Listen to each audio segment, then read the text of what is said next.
absolument incroyable qui était noir, un ciel d'orage, et d'un seul coup troué dans le ciel. Donc, je m'appelle Marc Roussel, je suis photographe de reportage et réalisateur de documentaires pour la télé et le cinéma.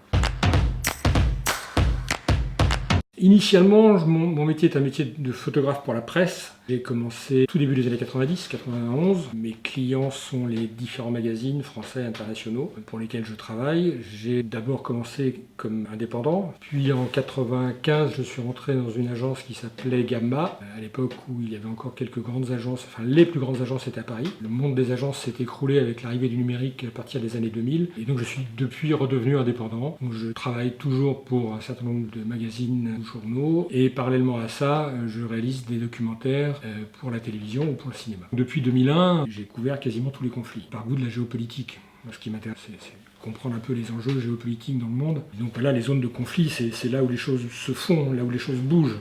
Nous, on vit dans une société qui est immobile. Les gilets jaunes, le Covid, et globalement, ça ne bouleverse pas nos vies quotidiennes, alors que dans ces pays-là, il y a des bouleversements majeurs. C'est pas mon premier choix de carrière. J'ai commencé ma vie professionnelle comme ingénieur dans le nucléaire, donc assez loin de la photographie. Alors du coup, moi j'en sais rien parce que j'ai pas fait d'études de photographie. Il y a plusieurs écoles, je sais que sur Paris, il y a Louis Lumière. Après, ce qui est important, et quand on s'institue photographe de presse du jour au lendemain, c'est le réseau. Et c'est à ça que servent les écoles souvent.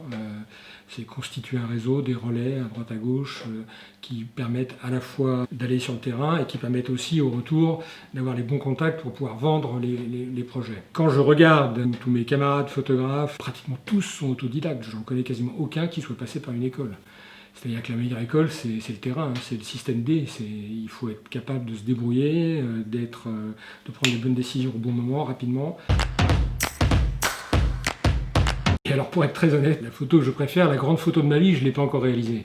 Elle est encore à faire. Après, il y a des photos qui ont été marquantes pour moi. Il y a une photo qui est sans doute celle que j'ai le plus vendue, qui a été la plus publiée, qui a été faite au Kazakhstan, où on voit cette ville qui s'appelait Astana à l'époque. Maintenant, elle a été rebaptisée Nur-Sultan, du prénom du président de la République du Kazakhstan. C'est une ville futuriste, complètement nouvelle, construite au milieu de la steppe kazakh. Et à l'extrémité de la ville, il y a un palais présidentiel qui est une réplique de la Maison Blanche, mais en plus grand encore. Et au milieu de ce bâtiment, il y a le bureau du président. Il y a quelques années de ça, j'avais un rendez-vous avec le président de la République pour une interview. Et on m'a fait rentrer dans son bureau et il n'était pas là. Pendant cette attente, il y a eu un ciel absolument incroyable qui était noir, un ciel d'orage, et d'un seul coup une trouée dans le ciel avec des raies de lumière qui venaient éclairer ces immeubles, ces tours, ces gratte-ciel au milieu des steppes kazakhs. C'était complètement invraisemblable. Et donc je me suis permis de faire le tour du bureau. Je suis allé contre la vitre.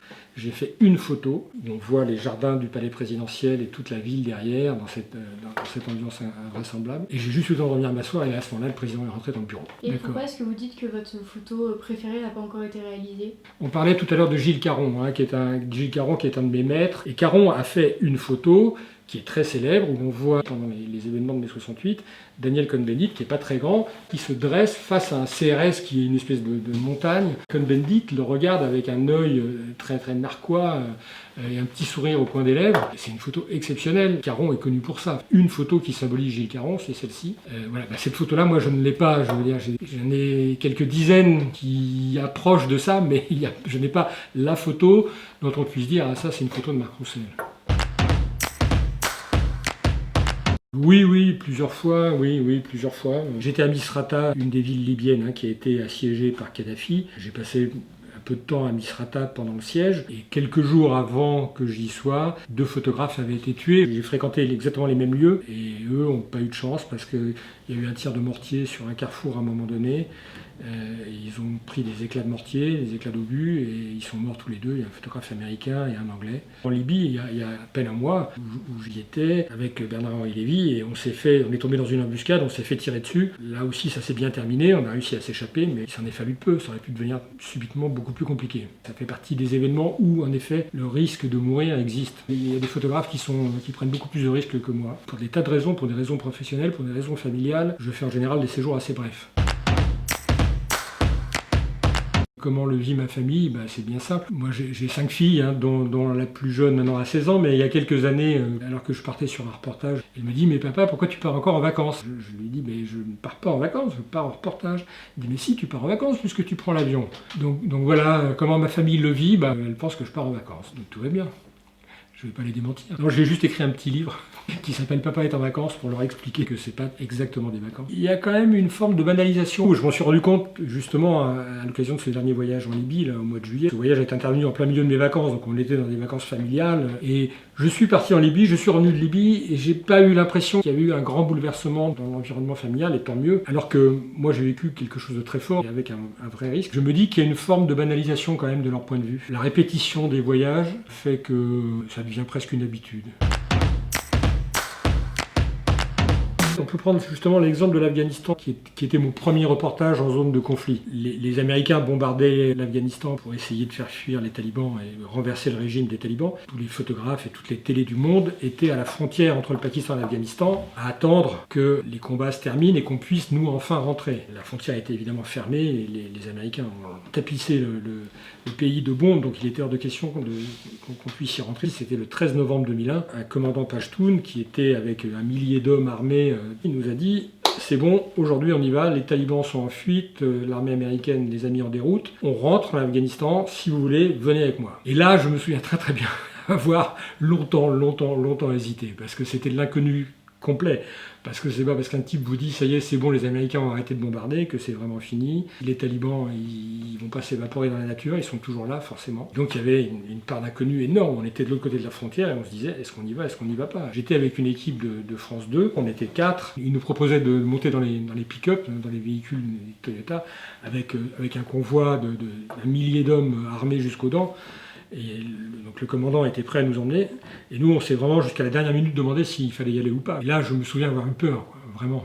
Et puis au bout d'un moment on s'est dit, si c'est pour faire demi-tour, il fallait rester à la maison. Donc on a sauté dans le pick-up, on est parti, puis on s'est fait attaquer en cours de route. On s'est fait tirer dessus par des talibans qui étaient là encore. Alors on s'est tous jetés dans les fossés, on a attendu que ça passe. Puis au bout d'un moment ça s'est calmé, on a repris les voitures, on est reparti.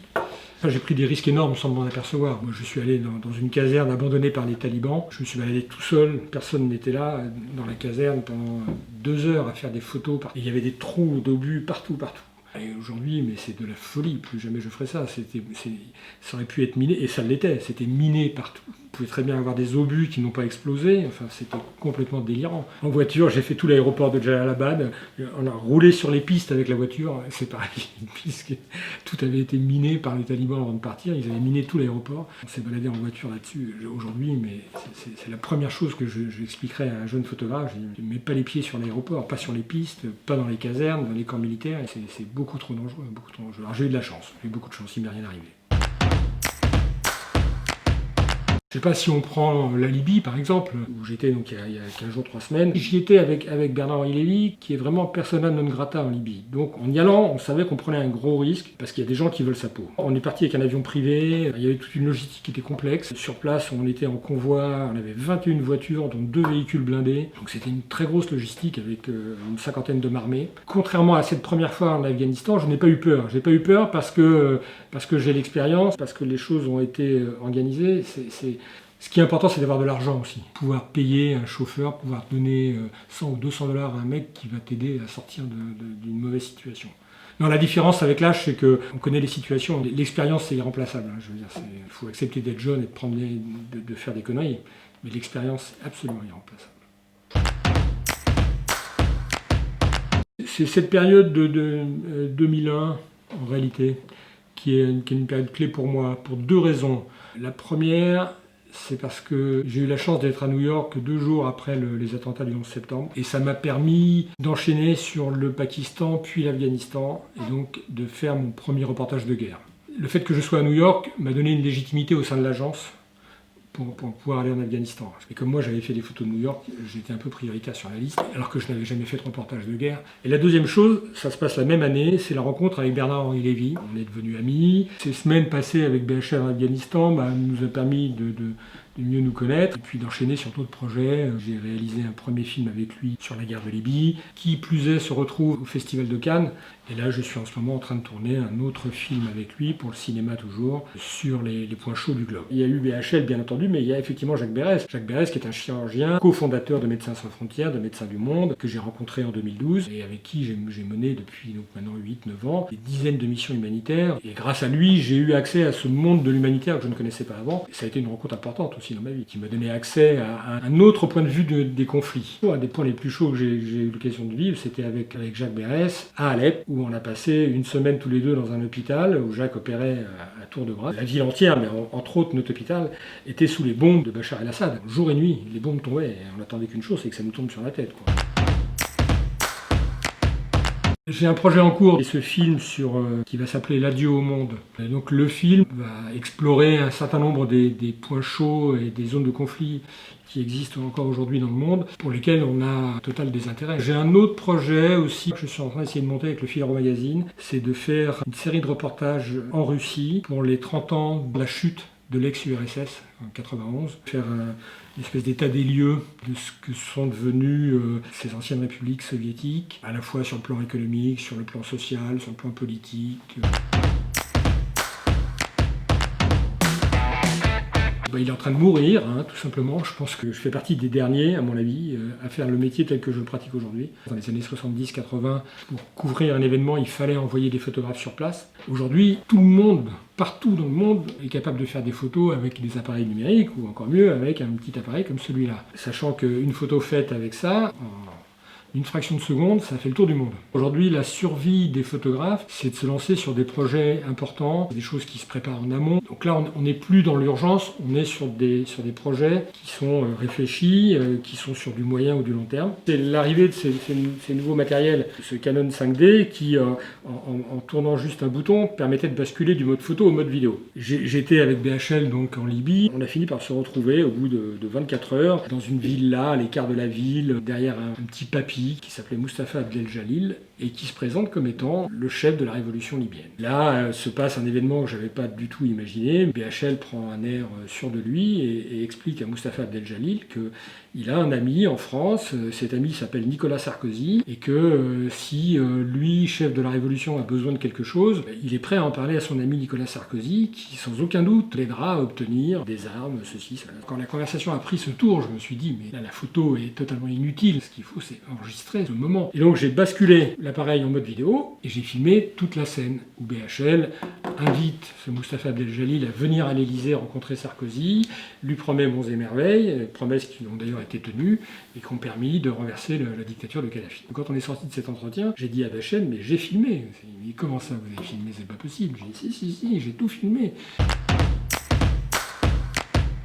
Je pense que autant le métier de photographe est mort, autant la photographie est de plus en plus importante. La photo, c'est le quatrième pouvoir. On connaît le pouvoir exécutif, le législatif, le judiciaire et le médiatique. Et je pense que ce pouvoir prend de plus en plus d'importance, au point que naturellement les politiques réfléchissent en fonction des enjeux médiatiques. Ça influe leurs décisions, ça influe leur comportement, et je pense que ça va être de pire en pire. Il suffit de voir ce qui se passe sur les réseaux sociaux, c'est considérable. Et un pouvoir qui est absolument plus maîtrisé.